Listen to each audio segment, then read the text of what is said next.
Isune muncul terus, isu komunis, isu setakono sing gawe isu nganti bosen nanggep ya. Membantah. Bantah ping 100 ya percuma nek ngomong karo wong waras. Ya. Riwayat pendidikannya Pak Jokowi gimana aja sih Mas? Riwayat pendidikan. Ya sesuai itu. Saya kan daftar wali kota gubernur orang nganggo ijazah terus nganggo godong pisang ya.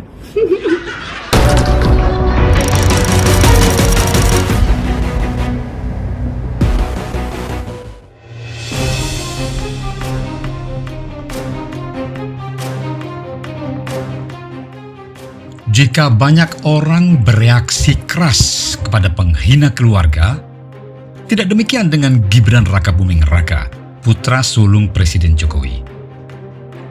Dia selalu bersikap santai bila ada orang yang memfitnah keluarganya. Malah lebih sering merecehkan orang-orang yang menghina. Meski pengusaha, memiliki jabatan, masih muda, namun tidak bersikap angkuh. Jarang kan kita melihat anak-anak milenial yang bersikap seperti ayah Jan Etes tersebut. Terakhir, mengomentari tudingan ijazah palsu presiden yang dilakukan beberapa orang. Ya, Gibran enjoy saja. Tweet dari Ahmad Junaidi berbunyi, Gibran pun beli ijazah di luar negeri. Malah di-retweet dengan kata-kata, beli di Shopee dapat cashback dan free ongkir. Ya, ketika seseorang atau seorang influencer Jokowi bernama Yusuf Dumdum meretweet foto wisuda Gibran ketika wisuda di Singapura, dia membalasnya dengan kalimat, coba fotonya biar dianalisa Dokter Tifa. Siapa tahu ini hasil editan. Sembari mencolek akun @Dr.Tifa. Membanyolnya wali kota Solo bukan hal yang baru. Sudah sejak lama, bahkan sebelum menjabat wali kota Solo, selalu berkomentar dengan jenaka. Pernah ada pesan masuk ke akun medsos Gibran yang menuding dia anak PKI. Nah, kebetulan itu kejadiannya di bulan puasa. DM tersebut di-screenshot dan diunggah dengan menyertakan kalimat, selalu ada cobaan di bulan puasa dan lebih baik fokus pada hal-hal positif. Cara santai Gibran menyikapi kebencian benar-benar out of the box. Tidak seperti masyarakat kebanyakan. Belum lama juga Gibran menemui Rocky Gerung di rumahnya. Padahal orang tahu Rocky Gerung itu bisa dibilang haters Pak Jokowi nomor 1. Tetapi Gibran malah menyambangi rumahnya.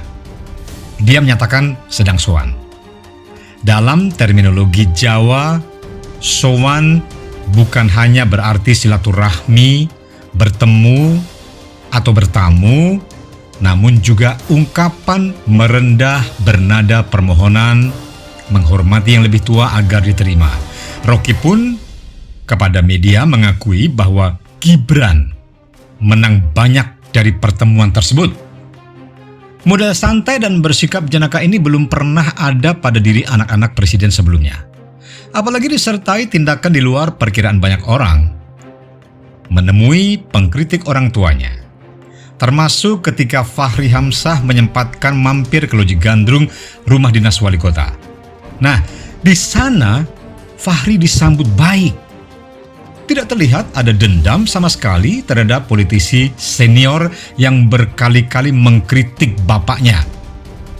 Apakah Tommy Soeharto, Bambang Trihatmojo, Mbak Tutut?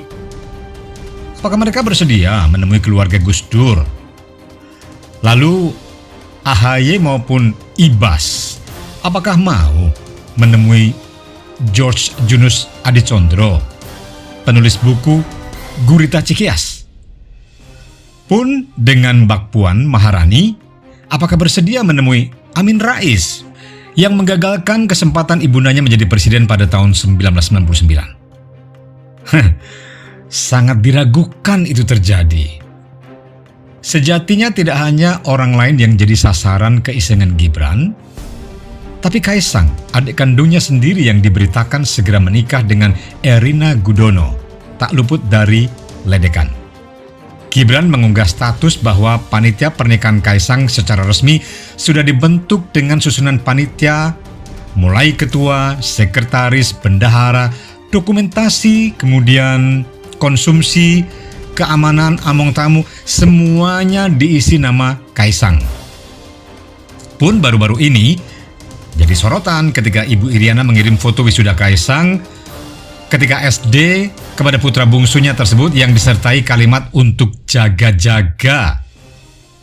Sebuah keluarga yang benar-benar enjoy menghadapi tuduhan yang bagi orang lain mungkin akan disikapi serius, ya. Mereka padahal sedang berada di puncak kekuasaan, namun hal itu sama sekali tidak dilakukan. Gibran bahkan dengan percaya diri mengedit foto profil akun medsosnya dengan editan kepala Upin Ipin, tapi wajahnya diganti wajah dirinya sendiri. Nah, adakah kepala daerah yang sekocak dan sengocol itu? Belum pernah ada. Belum ada lah. Tapi jangan dipikir bapak dua anak itu tidak bisa tegas.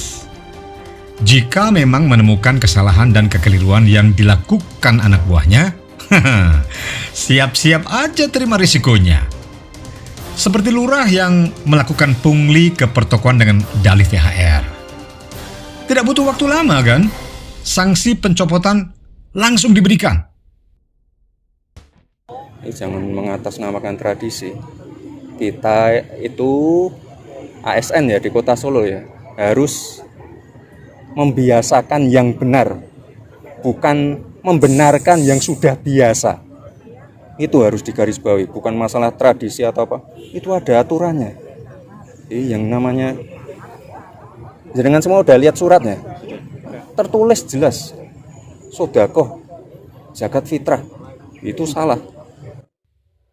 Termasuk ketika rombongan pas pampres menabrak truk di Manahan, Solo. Langsung disuruh meminta maaf pada supir truk. Dan pelaku juga diminta menjelaskan kepada wartawan. Tidak hanya itu, masker yang dikenakan pas pampres ditarik agar wajahnya terlihat jelas. Bambang Tri dan Sugi Nur kini harus bersiap-siap menghadapi proses pengadilan. Yang bikin tidak habis pikir, ada dua profesor yang percaya saja dengan yang dilakukan Bambang Tri. Keduanya yakni Refli Harun dan Amin Rais.